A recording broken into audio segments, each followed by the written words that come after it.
Hi ಸ್ನೇಹಿತರೆ, ಎಲ್ಲರಿಗೂ one step to success smart ಕ್ಲಾಸಸ್ಗೆ ಸ್ವಾಗತ. ನೋಡಿ ಫ್ರೆಂಡ್ಸ್, ನಾವಿವತ್ತು ಕಂಪ್ಯೂಟರ್ ಬಗ್ಗೆ ಇಂಪಾರ್ಟೆಂಟ್ ಕ್ವಶನ್ಸ್ಗಳನ್ನು ಡಿಸ್ಕಷನ್ ಮಾಡ್ತಾ ಬರೋಣ. ಇನ್ನು ಹಿಂದಿನ ಗ್ರೂಪ್ ಸಿ ಪರೀಕ್ಷೆಗಳಲ್ಲಿ ಮತ್ತು ಬೇರೆ ಬೇರೆ ಪರೀಕ್ಷೆಗಳಲ್ಲಿ ಬಿದ್ದಂಥ ಪ್ರಶ್ನೆಗಳನ್ನು ಇವತ್ತು ಡಿಸ್ಕಷನ್ ಮಾಡ್ತಾ ಬರೋಣ. ಮೊದಲನೇ ಪ್ರಶ್ನೆ, which file format can be added to a PowerPoint show?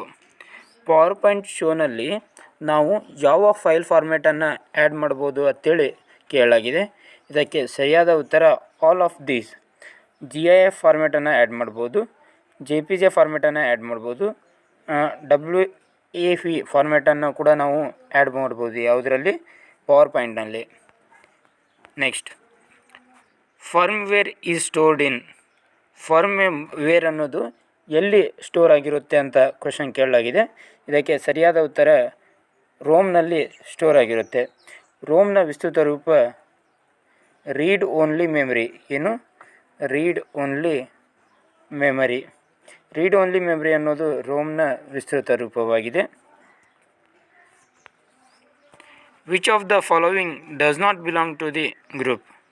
ಈ ಕೆಳಗಿನವುಗಳಲ್ಲಿ ಯಾವುದು ಒಂದು ಗ್ರೂಪ್ಗೆ ಅಂದರೆ ಒಂದು ಗುಂಪಿಗೆ ಸೇರದ ಪದವನ್ನು ಕೇಳಲಾಗಿದೆ. ಗುಂಪಿಗೆ ಸೇರದ ಪದ ಯಾವುದು ಗುಂಪಿಗೆ ಸೇರೋಲ್ಲ ಅಂತ ಕೇಳಲಾಗಿದೆ? ಲಿನಕ್ಸ್ ಅನ್ನೋದು ಗುಂಪಿಗೆ ಸೇರಲ್ಲ.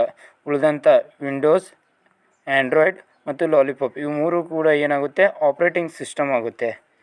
Operating system.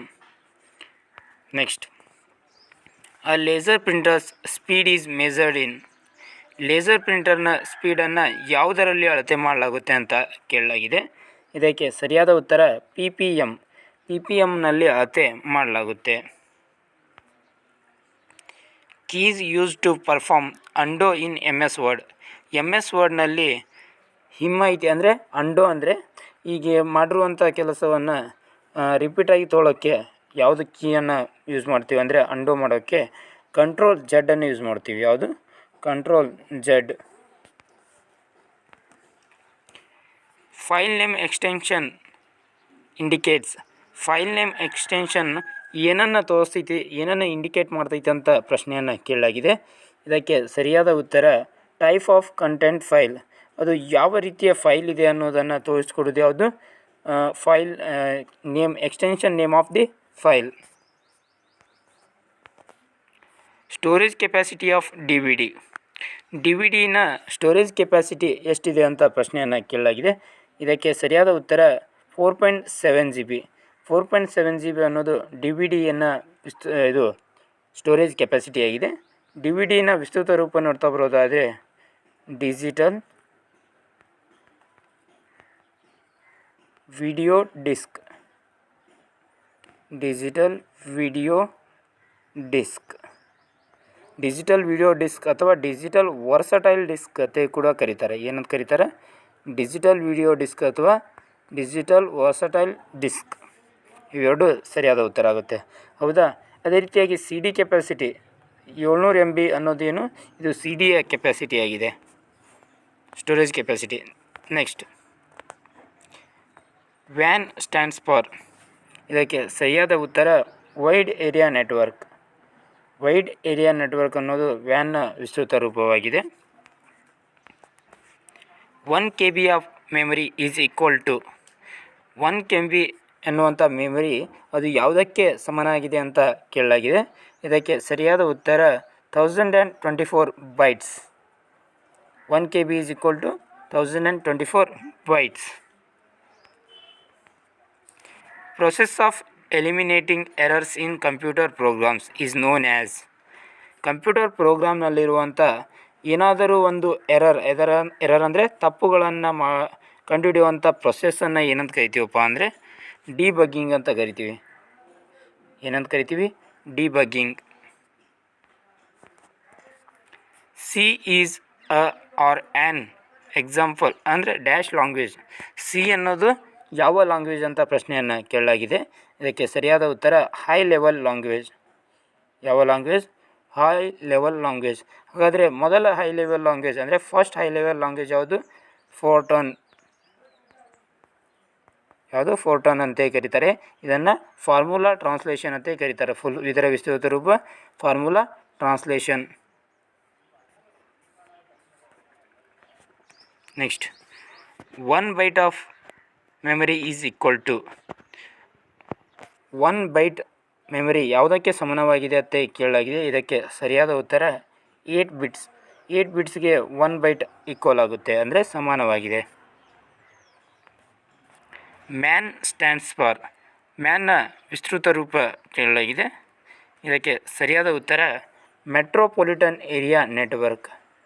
Metropolitan area network ಇದು ಸರಿಯಾದ ಉತ್ತರವಾಗುತ್ತೆ.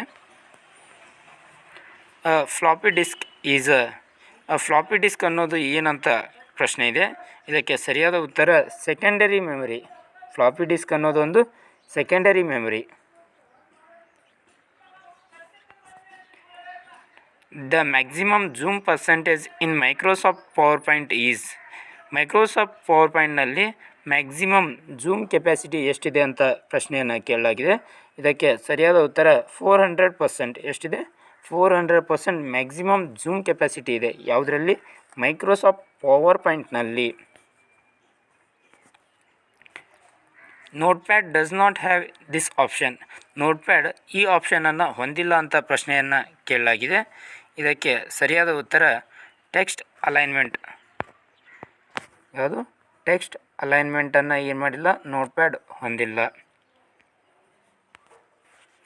ಅ step by step procedure to solve a problem, ಒಂದು ಪ್ರಾಬ್ಲಮನ್ನು ಸಾಲ್ವ್ ಮಾಡೋಕ್ಕೆ ಸ್ಟೆಪ್ ಬೈ ಸ್ಟೆಪ್ ಪ್ರೊಸೀಜರನ್ನು ಯಾವುದಕ್ಕಾಗಿ ಬಳಸಲಾಗುತ್ತೆ ಅಂದರೆ ಆ್ಯನ್ ಅಲ್ಗೋರಿಥಮ್. ಅಲ್ಗೋರಿಥಮ್ ಏನು ಮಾಡುತ್ತೆ?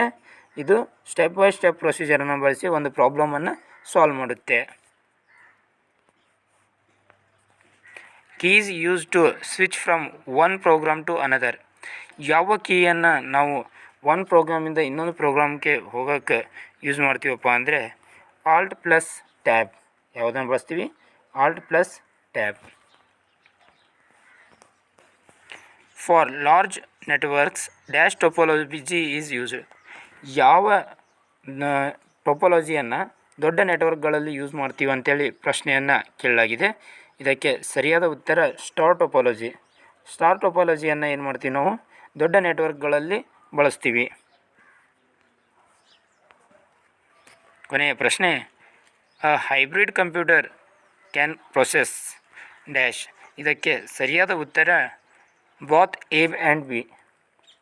ಹೈಬ್ರಿಡ್ ಕಂಪ್ಯೂಟರ್ ಏನು ಮಾಡುತ್ತೆ ಅಂದರೆ ಡಿಜಿಟಲ್ ಡಾಟಾ ಮತ್ತು ಅನಲಾಗ್ ಡಾಟಾ ಎರಡನ್ನೇ ಏನು ಮಾಡುತ್ತೆ? ಪ್ರೊಸೆಸ್ ಮಾಡುತ್ತೆ. ಯಾವುದು? Hybrid computer. ಇದಿಷ್ಟು ಏನಾಗಿತ್ತಪ್ಪ ಅಂದರೆ ಅತಿ ಹೆಚ್ಚು ಬಾರಿ ಕೇಳಲಾದ ಹಿಂದಿನ ಪ್ರಶ್ನೆ ಪತ್ರಿಕೆಗಳಲ್ಲಿ ಕೇಳಲಾದ ಕಂಪ್ಯೂಟರ್ನ ಪ್ರಶ್ನೆಗಳಾಗಿದ್ದವು. ಇದೇ ರೀತಿಯಾಗಿ ಇನ್ನಿತರ ಕ್ಲಾಸ್ಗಳಿಗಾಗಿ ನಮ್ಮ ಚಾನಲನ್ನು ಸಬ್ಸ್ಕ್ರೈಬ್ ಮಾಡ್ಕೊಳ್ಳಿ. ಅದೇ ರೀತಿಯಾಗಿ ಟೆಲಿಗ್ರಾಮ್ ಲಿಂಕನ್ನು ನಾನು ಡಿಸ್ಕ್ರಿಪ್ಷನಲ್ಲಿ ಕೊಟ್ಟಿರ್ತೀನಿ.